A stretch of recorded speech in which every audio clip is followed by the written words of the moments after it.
are officially 1 week removed from the Super Bowl. It's time to start talking about next year's Super Bowl. It's never too early. So here is every NFL team's chances to win Super Bowl 59. Now keep in mind, I am going to be taking into account each team's chances to improve this offseason, meaning how much cap do they have to spend to improve the roster if they can convince free agents to come to their team, and where are some of these teams drafted? Can they get an elite player that will take their roster to the next tier in my tier list of chances to win next year's Super Bowl? And keep in mind, this is also to win next year's Super Bowl, not to make the playoffs or just have a good season. Starting with my first category, the teams that have 0.0000000000001% chance to win next year's Super Bowl. Because there is never a 0% chance. This is football. We have seen crazier shit happen so many times. And most of the teams fall into this 0.0000000 more zeros 1% category because they're going to be starting a rookie quarterback next year. And no rookie quarterback has won the Super Bowl in league history. It's just too hard to win a Super Bowl. Like the Washington Commanders, who are drafting at 2nd overall in this year's draft. I also think the New England Patriots will be starting a rookie next year. They also have a top 5 pick in the draft. I also think that the Las Vegas Raiders will be trading up for a rookie quarterback. Raiders fans, start to get used to the idea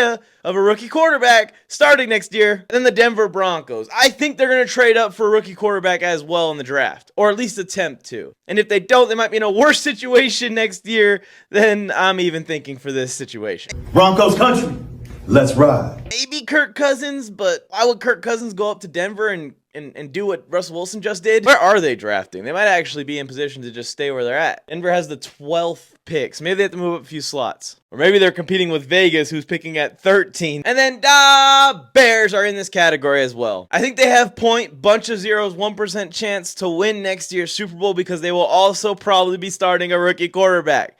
I don't care if it's Caleb Williams. No rookie quarterback has ever won a Super Bowl. No rookie quarterback has ever went to a Super Bowl. Carolina Panthers have basically no chance in hell to win next year's Super Bowl. They would have the 1st overall pick, but they traded it away to the Chicago Bears, so they have no 1st round pick. And they do have a lot of cap space. I expect the Carolina Panthers to be adding a wide receiver this offseason. Nico Collins, T. Higgins, maybe even their players in a potential Stephon Diggs trade. New York Giants are also going in this category because they're likely stuck with Daniel Jones for one more season. They just signed him to a massive contract last offseason. No one freaked out when Daniel Jones got signed, but when Dak Prescott got signed, the world almost burned down. When Justin Herbert got his contract, y'all's minds fucking melted. I think the team can improve slightly by just staying healthy, but if Saquon Barkley actually walks to free agency, he's like 1/3 of this team's offense over the last couple of years. I also give the Tennessee Titans a 0.0000001% chance to win the Super Bowl. I think that this is a rebuilding team. They do have a lot of cap space to spend, especially with Derrick Henry probably departing. And they have a high draft pick, but there is no Aaron Rodgers out there to go spend your money on. The team can bring in receivers all they want, but until they identify who that franchise quarterback's going to be, it's not really going to lead to much success, as we saw with D-Hop. It's a whole new era in Tennessee. Ryan Tannehill, Derrick Henry, A.J. Brown, Mike Vrabel, they're all gone. And then the New Orleans Saints, who may be the best team as of today in this category. But even Saints fans will tell you, man, this team disappointed last year. With an aging roster, I think guys like Marshawn Lattimore are leaving the team. Derek Carr was never a top 10 quarterback. I'm glad to have been right about that one in my arguments with Raiders fans for all those years. And I was rooting for the guy after he left the Raiders. I wanted the Raiders to look stupid making that move. Which brings me to the next tier of teams' chances to win the Super Bowl. These are the teams where if everything goes perfect this offseason and everything goes perfect during the regular season and they get hot and go on a run at the right time, they can win next year's Super Bowl. Starting with the Jacksonville Jaguars, who were barely placed into this category after last year's disappointment. In order for the Jaguars to contend in the AFC next year, Trevor Lawrence, no shit, has to make that jump into an elite quarterback. It is year 3 with Doug Peterson. We have seen quarterbacks make that leap in year 3 multiple times in the past. past, but I thought we were going to see that kind of improvement last year from T-Law, and we just didn't. Yes, he was playing through a bunch of injuries. That's the name of the game, baby. You're going to do that every single season. If everything goes right, the Minnesota Vikings could go to next year's Super Bowl.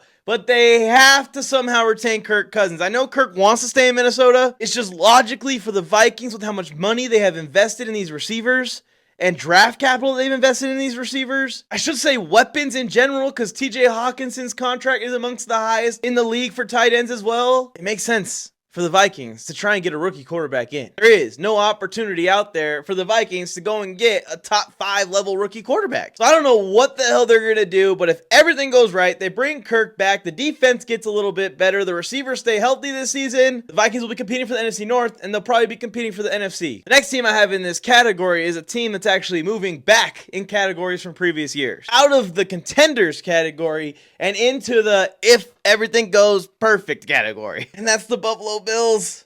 And this is probably going to piss some Bills fans off. I'm not trying to piss you off, Bills Mafia. Every NFL fan base respects and loves you. Please don't show up to my house. This team is negative $55 million in the hole right now. They're drafting outside the top 25 picks again. They have some tough decisions to make on key veterans on this roster. I'm keeping them in this category just simply because they have Josh Allen.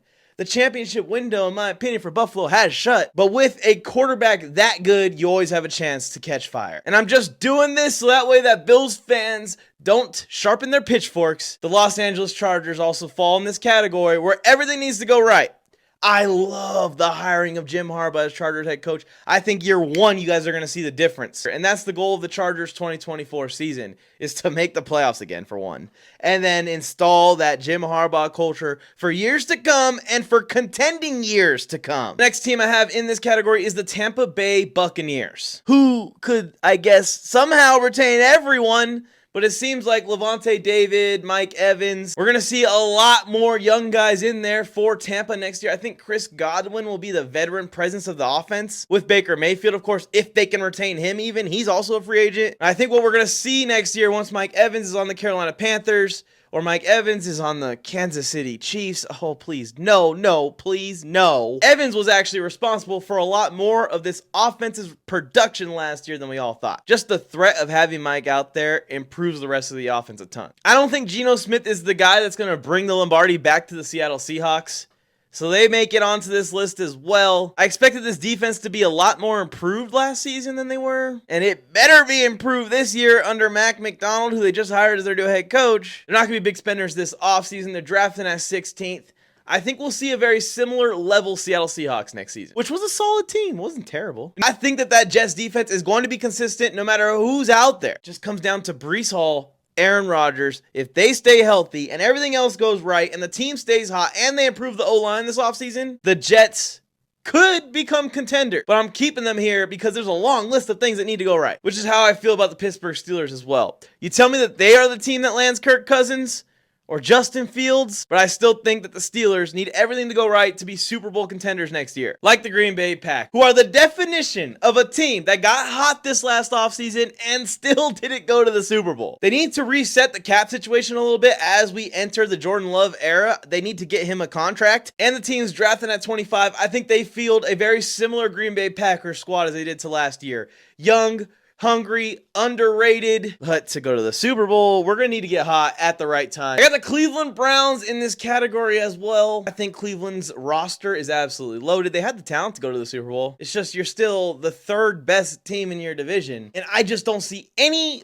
path towards the Browns getting better than the Bengals or Ravens this offseason. We would need everything to go right, like a return of prime Houston Texan Deshaun Watson, the magic man, to show up on the field next year for Cleveland. And then two teams I had in this category are teams that a lot of people probably think belong in the last category, is the Arizona Cardinals and Atlanta Falcons. I think the Cardinals have a ton of room to improve. You're getting a year older in the new culture with the new head coach. All of your young players from last year who were bright spots have gotten a year of experience. Cardinals have $40 million to spend before they make some adjustments to create some more cap space, and your quarterback will be fully healthy next year, which is probably the key out of all of it. People forget how fucking good Kyler Murray is at football when he's playing his best. Everything goes perfect. Kyler takes that leap back into like the MVP conversation. Cardinals could win 11, 12 games and be right in the picture again. And then the Atlanta Falcons' biggest goal this offseason is identifying who the quarterback is. I keep bringing up Kirk Cousins and Justin Fields.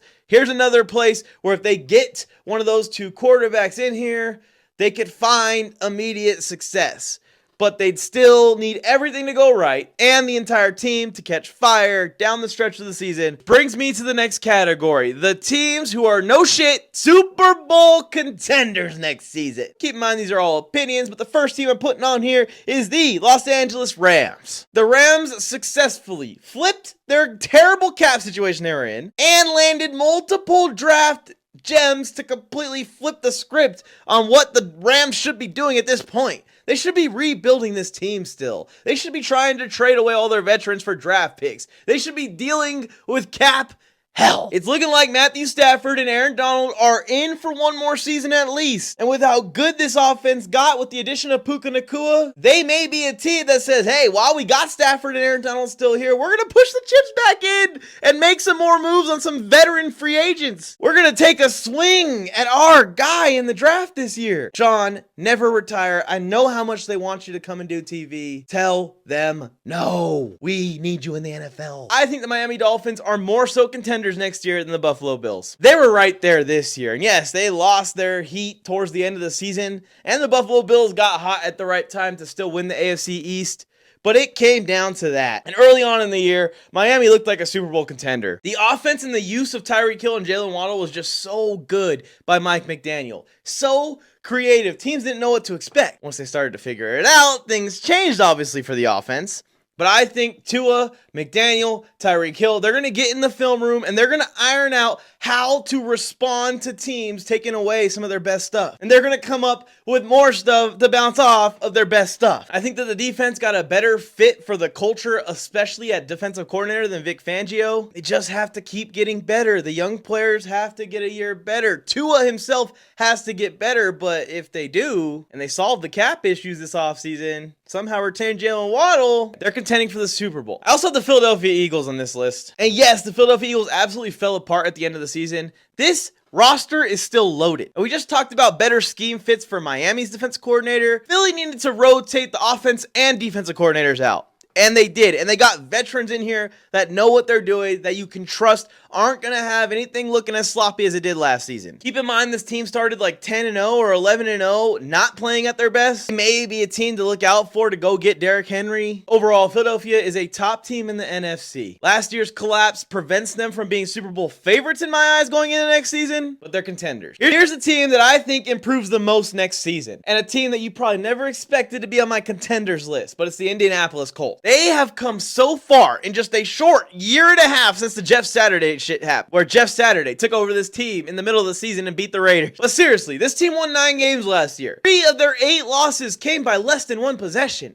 That means we're a few plays away from this being a 12-win Indianapolis Colts team last season with their backup quarterback. They've got the Jaguars, Texans, and Titans number over the years. Indy is getting Anthony Richardson back next season. He looks like a beast early on in the year. They have $60 million in cap space to spend. We're going to see some guys get added to the secondary. This is where I want L'Jarius Sneed to go. Do not stay in Kansas City, L'Jarius. They beat Baltimore, Houston last year. They beat Kansas City the year before that. This team is ready to take that leap. They just needed the quarterback and the head coach situation to come together, and it has. I'm telling you, watch out for Indy. And watch out for the Houston Texans, who are also on this list. I think Houston should be the favorite narrowly to win the division next year over the Indianapolis Colts. But to me, CJ Stroud versus Anthony Richardson is a rivalry that is going to grow and be one of the rivalries to watch in the NFL for years to come. Maybe T-Law can get in on the competition, but this is where it sits as of today. Houston just won the division, broke records with one of the youngest teams in the NFL. And crazy enough, Nico Collins is probably going to leave the team in free agency, and they could spend the same price on an upgrade at wide receiver. They also have $60 million in the cap to spend. I could see Houston also being in the play to land one of these dominant running backs that are available. Imagine Josh Jacobs in this offense with this culture.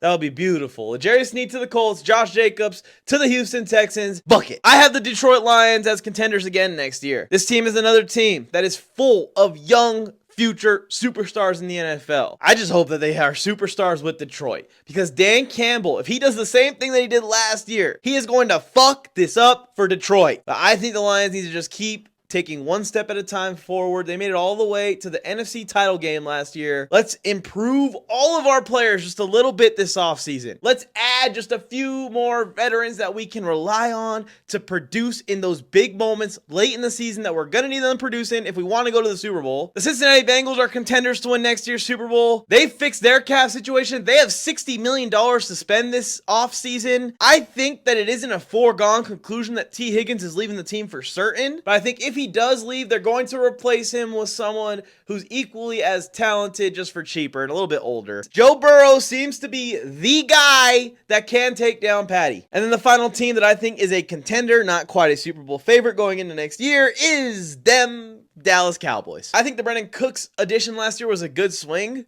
but I think they're actually going to trade Brandon Cooks again this offseason and try and go after Stephon Diggs, even though they don't have any cap space to go after Stephon Diggs. But this is how the Dallas Cowboys are ran. It wouldn't be a bad addition to get Stephon Diggs. It would definitely make the team better, and they'd be contenders. There are only 3 teams in this last category that I view as Super Bowl favorites. The first team, the Baltimore Ravens. The Baltimore Ravens finished the 2023 was sad and tragic. In my opinion, they choked on the biggest stage.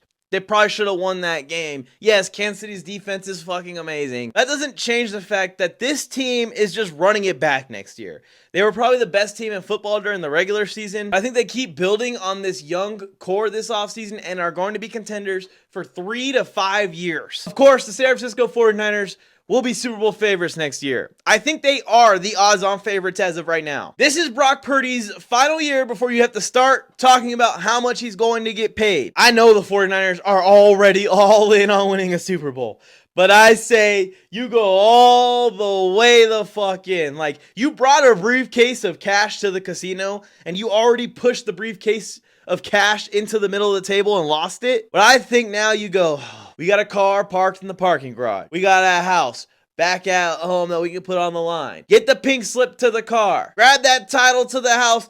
Put them on the table. Bet the house. Bet the car. Do not go and get Brandon Staley. 49ers need to win the Super Bowl. It's getting so sad of how close they've been at this point that the script is kind of flipping and the NFL fan base has gone from rooting against them to rooting for them. And then your final Super Bowl favorite is the Kansas City Chiefs. I don't really have to say much. I really hope for Andy Reid and Travis Kelce to retire this offseason and leave Mahomes stranded to figure this shit out by himself. But of course, they're coming back to try and win back to back to back. And that shit is impossible. Like, it is already impossible to win 1 Super Bowl. It is next to a miracle that you won 2 Super Bowls. For everything to go right a 3rd time, we must be living in a simulation. But how could they not open this season as favorites after what they've done? If you guys like content where I cover all 32 teams like this, please hit that like button. I've got plenty of ideas swirling around in this brain over here. And make sure that you're subscribed to the channel with notifications on so you can be here when I do upload those videos. Drop down in the comments below and let me know if I got any of these teams completely wrong, or if there's some things that I said that rung so true you have to just throw some applause my way. Will we see the Kansas City Chiefs just win the Super Bowl again next year and this whole video mean nothing? I guess sooner rather than later, the ball won't lie.